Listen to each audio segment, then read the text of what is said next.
Good evening, Dr. Dodge here. Let's get some current on our construction project. We have whittled and sawed away at many pieces. The trunk is full of little tiny pieces. But what we've got now is the uprights. And then this is sitting here in relation to get an idea. This is our rear panel that'll drop into the tailgate, which we've got a panel here and one folded down right there in mock-up here. And then we have the base, which is going to be the inside of the tailgate. I'm probably going to split that bottom edge right there and then roll that over so it conforms real nicely to a rolled edge and doesn't leave me an edge on the bottom. You can see where the natural attaching bolts for the latch assembly are. We're just going to bob that thing barely above that top bolt hole there, and it's going to come out just damn near perfect.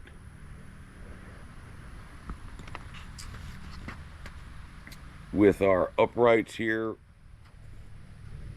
this is our magic number right here we have to be inside of.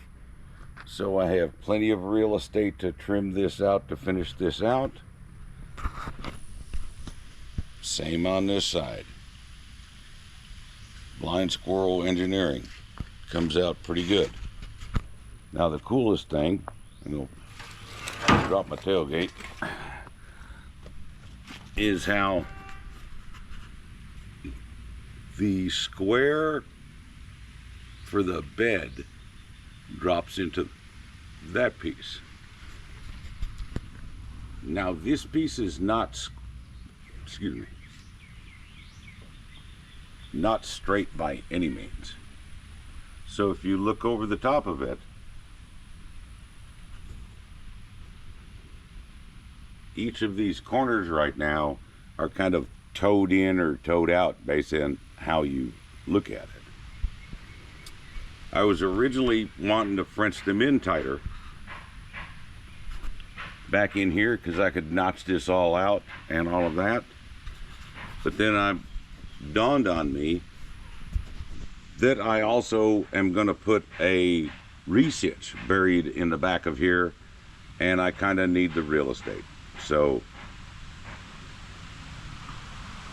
but it's fabbing in real nice. This will give me my vertical that I need to go up into the roof. The big square in the top gives me a place I can tag into if I bend a loop and then drop it well down into the pocket, weld it in there at an angle of maybe I gotta measure it in that, but I'm guessing about a 1.5 by 1.5 or something like that, and give me my angle back. So this is all cut away. It's hard to tell. The bolt for the upper thing as the mount is only right here. It doesn't, when you look underneath it, it looks like it's like 9 miles away underneath there. But this is definitely wider than this, and both of them are wider than where I'm at on my reference points. Things are amazing so far.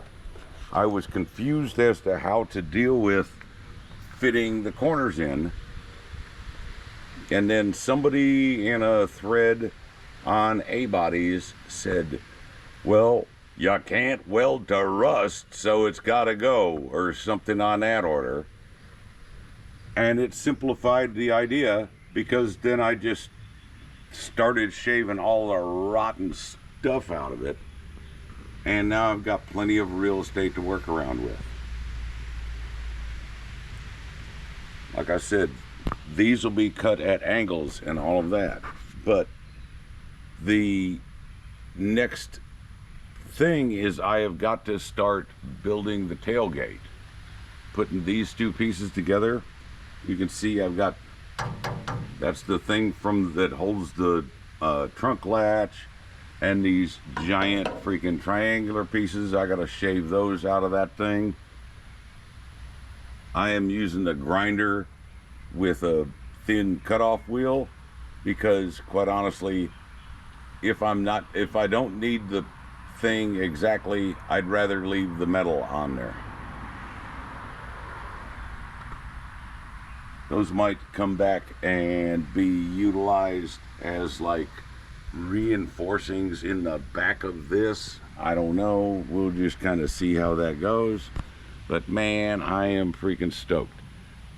I got my uprights all trimmed compared to what they were.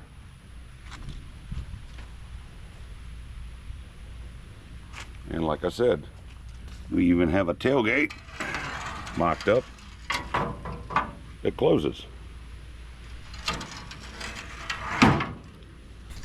Very good. I have tons of real estate with the sheet metal with the width of the car. I think I've come down to the point that the hatchback that lifts up in the back of it will be the trunk lid of the Dart. With that trapezoidal shape on the end, it comes out really, really well to fitting into a raised thing and still having tons of headroom, so when you lean over, and then being able to drop the tailgate is going to be freaking awesome. Someone asked about the airplane. This is a 2/3 scale Spitfire. I bought it behind a bar. That's a whole nother story.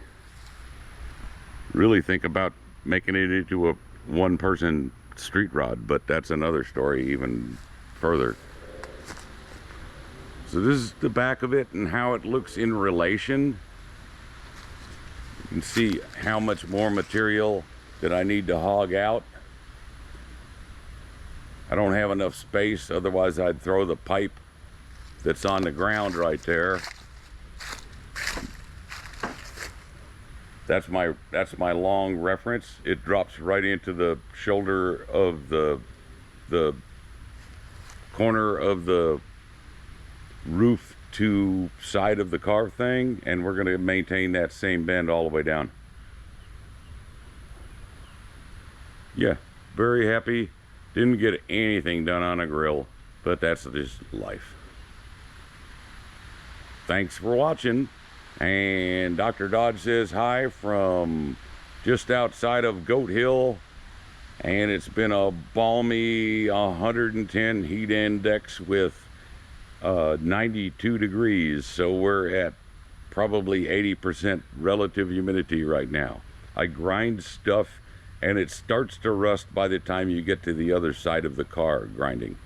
It's crazy, but that's life in Texas. Loving how my truck's coming together so far. Also, what is interesting is this piece right here.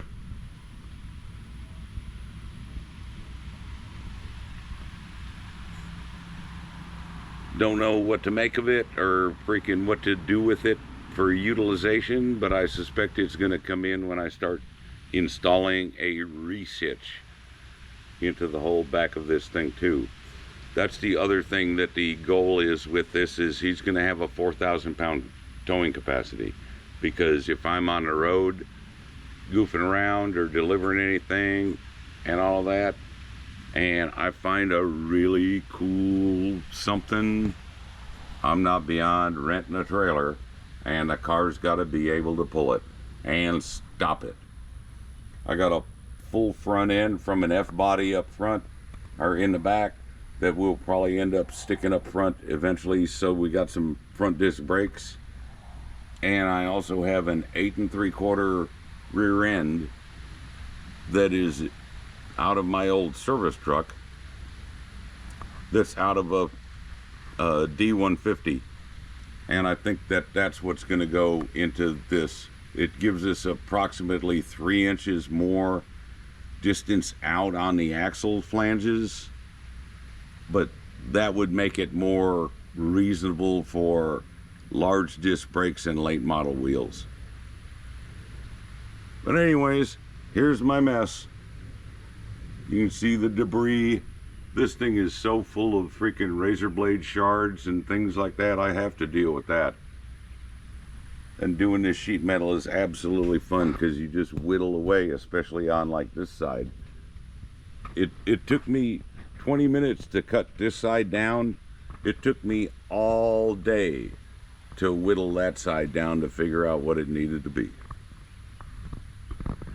Well, good luck to you all, anybody building cars and all of that stuff. Like I said, Dr. Dodge here, just outside of Goat Hill. Y'all have a good one. Good night.